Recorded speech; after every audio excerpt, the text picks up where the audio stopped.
Hey, it's Sergeant Rich with my inaugural podcast for how to navigate the VA and who's going to help you.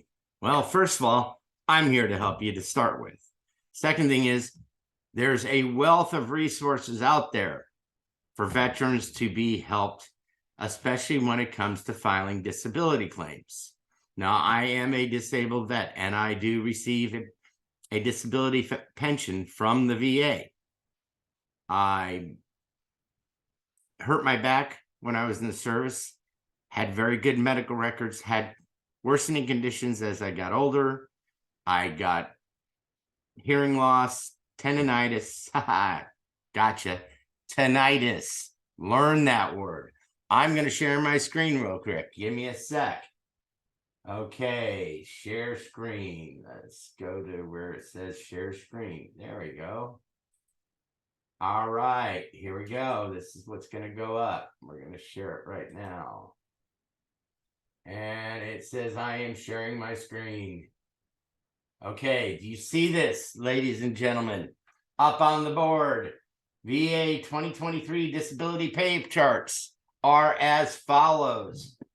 Because of the Social Security increase of 8.7%, thank you, Joe Biden, for the cost of living increase, Social Security raised their COLA, or cost of living adjustment, by 8.7%. Now, the poor guys getting 10 and 20%, well, they didn't see a pay increase because they're only 10 and 20%. But if you look at my mouse right here, 10% for tinnitus. Let me go and show you real quick. Tinnitus, okay? Medicine, noun, ringing or buzzing in the ears equals 10%, which equals $165.92 a month. Now, I don't know about you, but I guess every veteran in this country could use an extra $165.92. Now, ask yourself, for no reason, you're sitting there playing with your kids, watching TV, listening to the radio in the car, and all of a sudden you get a strange ringing in your ears or in your head.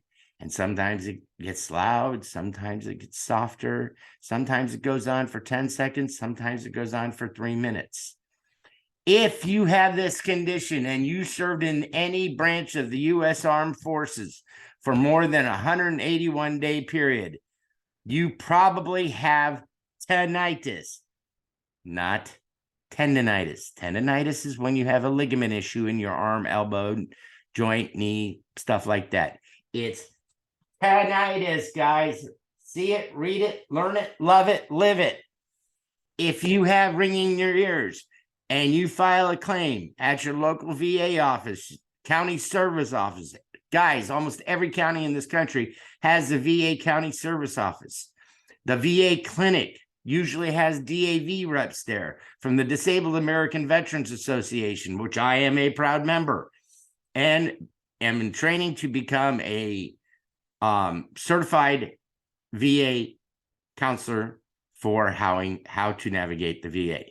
So, now that I've given your education lesson on tinnitus, which again is 10%, $165.92 a month, if you have ringing or buzzing in your ears, please file, because it is considered a presumptive injury. And a presumptive injury means they can't say you had it before you went in. They can't say that you got it after you got out. They just figure if you were around engines, if you were around weapons fire, if you were working in nuclear missiles, if you were working in an engine room in the Navy or the Coast Guard, chances are you have tinnitus. Now, let's go over some real quick ratings here. So, should you have a back injury like me, you go and start hopefully at the 30% to 60% level. Now, let's just go on this first line. 30%, if it's just you, $508 a month. If you and a spouse, it's $568 a month. 40%, see how it jumps up? $731, $811. 50%, $1,041 and $1,141 respectively. And 60 is $1,319 and $1,440 if you're married. Now, if you're a younger vet from Afghanistan or Iraq, if you have children, it goes up even more, as you can see. All right. Now, the reason I say I want to show you these ratings to begin with is I want to show you, notice how everything goes 10, 20, 30, 40, 50, 60. There's no half ratings. There's no 65% disabled. And the VA is very difficult to navigate on how you figure out these things.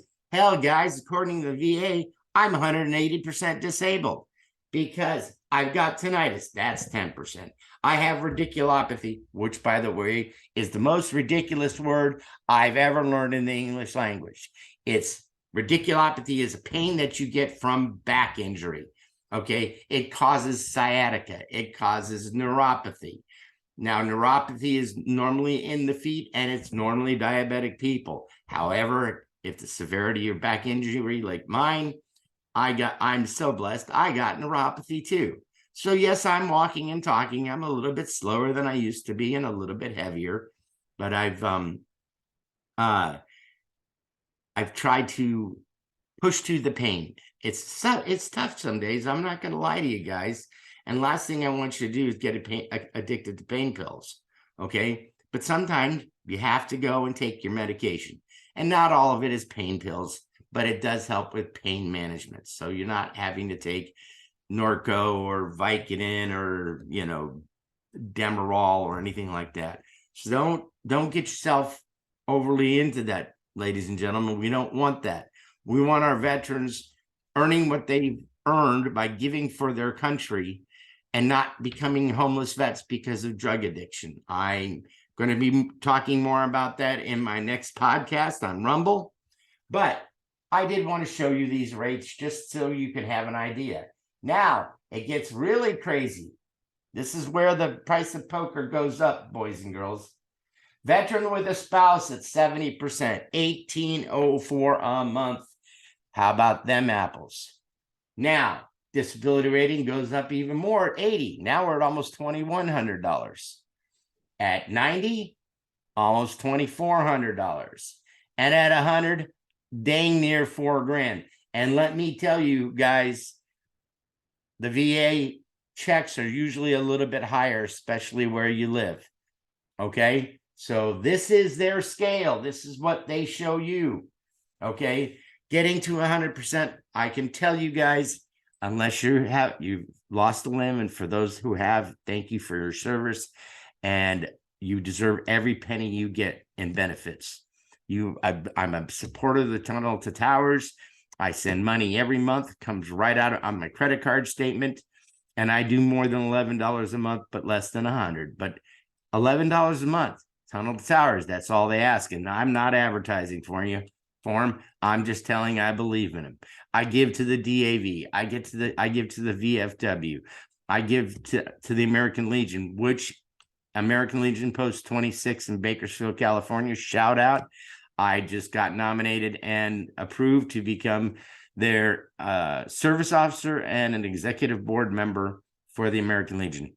I've been a member for 25 years, guys, and I'm just now getting involved. I joined right after I was discharged from my reserve commitment in 1994, and I've been a member ever since. It's like $40 a year. So whether you served in combat or served stateside or overseas, but not necessarily in the hot zone, American Legion is a great organization. And by the way, I have a lot of combat veterans that are members of the American Legion and VFW and DAV. My grandfather taught me at a very young age. He was a member of all three organizations. He was a disabled vet, fought in 3 wars, World War II, Korea, and Vietnam, 10 Army, 20 Air Force. And if you look behind me, that guy up there with all those sergeant stripes and medals, and The Nazi stuff was captured during World War II. So don't anybody freak out when they're seeing this thinking I'm a Nazi. That is memorabilia that my grandfather captured in World War II, and I've held on to for the last 50 years. That gun is an 1895 Austrian cavalry pistol that my grandfather Barioni, my mom's dad, captured from a German general in Italy, the fall of Sicily and Italy in World War II. Okay. Now, the rest of the board, as you can see, is my adopted dad and his dad, my natural father and his dad, Will Demers and Will Demers, Rich Armour and George Armour, my grandfather, Joseph W. Barioni, who adopted my mother, met my grandmother right after World War II in Austria, married my grandma. Grandma already had mom, adopted my mom, and he was my personal hero. Then off in the far corner up top, that's me. I like to brag. Sorry, guys, I'm not that big of it.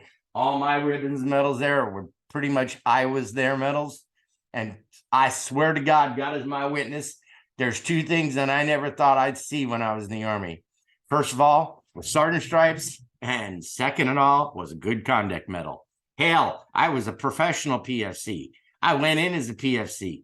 I damn near got out as a PFC, and I was an E3 3 times. You know the difference between an E3, though, and a second lieutenant is? An E3's been promoted twice. So just putting that out there. Then my son, Richard Scott Demers. I'm Richard L. Demers. I won't tell you my middle name. He served active duty in the Air National Guard for 3.5 years during the global war on terror. And he would always say, I'd always say to him, son, when are you going to Afghanistan? He'd say, Dad, why do you want me to go to Afghanistan? And I'd say, son, it's safer than Fresno. So listen, I want to have some fun while I do this, tell some stupid jokes, pick on the administration every now and then. Lord knows the VA, he hasn't really messed that up. And like Obama said, you know, leave it to Joe to F a good thing up. Well, he's left his hands off the VA, and thank you, Jesus, he did. All right. Because the VA's cracking along. They're helping out with mental health issues. They're opening their doors. I mean, COVID was a travesty, but I won't go into, vaccines or anything like that. We'll maybe save that for another day. But I will from time to time, tend to pick on the poor guy that just got busted for the 5th time carrying classified documents in his house. Boy, Hunter didn't have any fun selling those to the Chinese, did he? Yeah, right, guys. If you believe that he's not Crooked Joe, then you're watching the wrong show. But as it is, this is my inaugural podcast for Sergeant Rich. And if you need to go and get a hold of me, please email me to sergeantrich@oldarmysergeant.com. That is Sergeant Rich, SGTRICH, @oldarmysgt.com. I'll try to reply back, send you to the right direction to help you out in any way I can. But I'm here to help, and I hope you enjoyed the Sergeant Rich How to Navigate the VA inaugural podcast. Have a great day. Thanks for watching.